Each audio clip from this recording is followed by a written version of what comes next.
واخيرا عملت الفيديو ده النهارده. هقولكوا ازاي انا بقص شعري layers وبقص شعري بنفسي في البيت. هوريكوا ازاي بمنتينق. هستخدم طريقه اسمها triple unicorn I think اسمها كده. ناس كتيره استخدمتها. it worked like perfect. هوريكوا ازاي انا بعملها. بقص شعري تقريبا مرتين في السنه. بحاول يعني اقص مرتين في السنه. فالطريقه دي بالنسبه لي نفعت وخلي شعري فيه layers، وحتى عملت لي اللي هي الشكل اللي من ورا ده اللي هو عامل زي اليو كده او الفي. انا الصراحه حبيته جدا وما اعتقدش ان انا هبطل اقص شعري بالطريقه دي طول ما انا شعري هيبقى كيرلي. انا معظم الوقت بوير شعري كيرلي، فدي اكتر طريقه نفعت معايا في موضوع القص. هوريكم ازاي بقص شعري بالطريقه دي.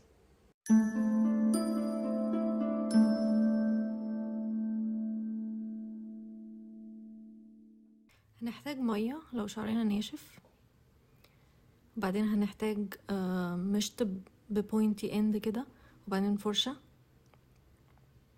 وبعدين توكة. اكشن هنحتاج توكتين، وبعدين المقص لازم يبقى مقص مخصوص للشعر. هبدأ ارش شعري بالمية كويس قوي، ميك شور ان شعري كله مبلول.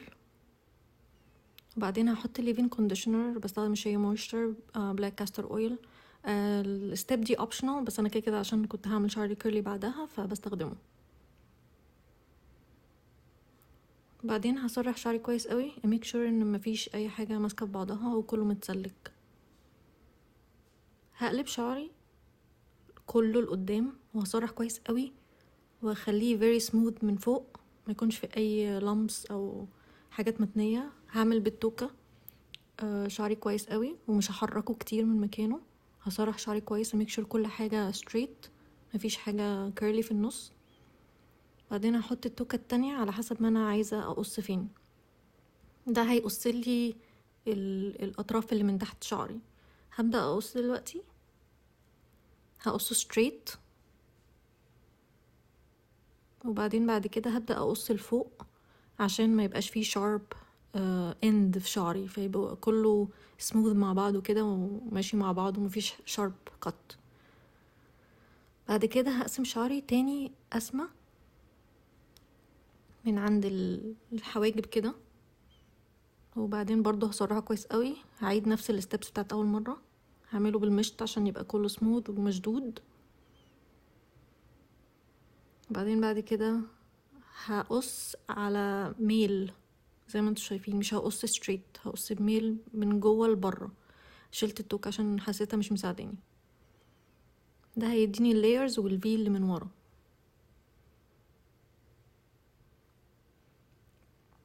هقص تالت بقى ستيب اخر جزء في شعري، هميك شور ان هو ايفن، وبعدين هسرحه كويس قوي، وبعدين احط التوكة، وبعدين برضو هقص بميل زي تاني مرة. طبعا انا مش بشيل كتير.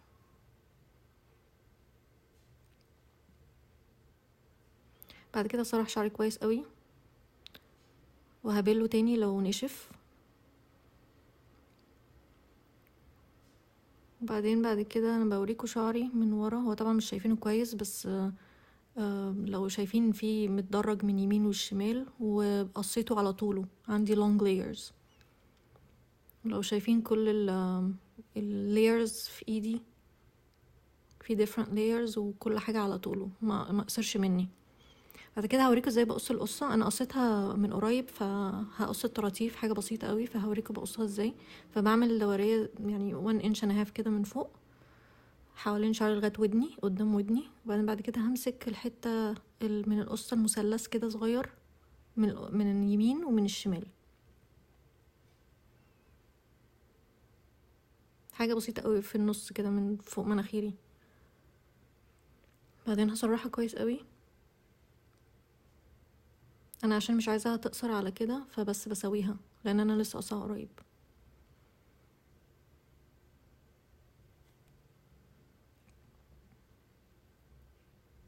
بعد كده هقسمه نصين بالظبط، همسك كل نص لوحده.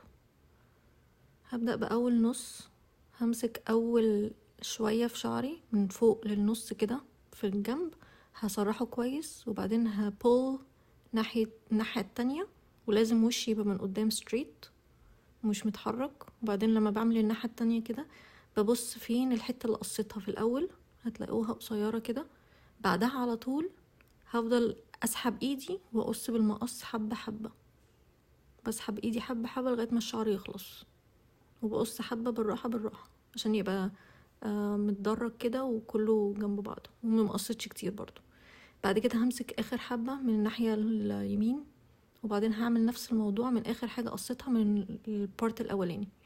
ببص اول حتة وقعت مني فين، وبفضل اشد ايدي واقص في نفس الوقت.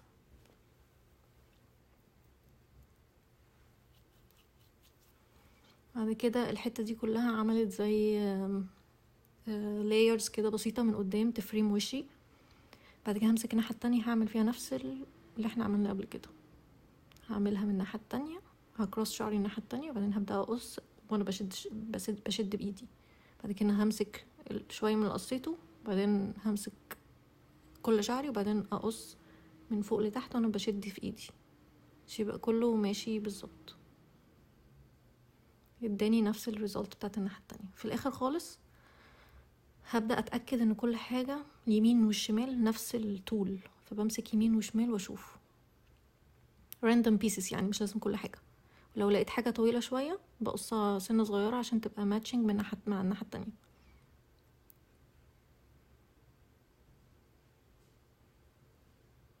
انا طبعا الكلام ده كله بقصه تقريبا مرتين في السنة، ومش بقص كتير.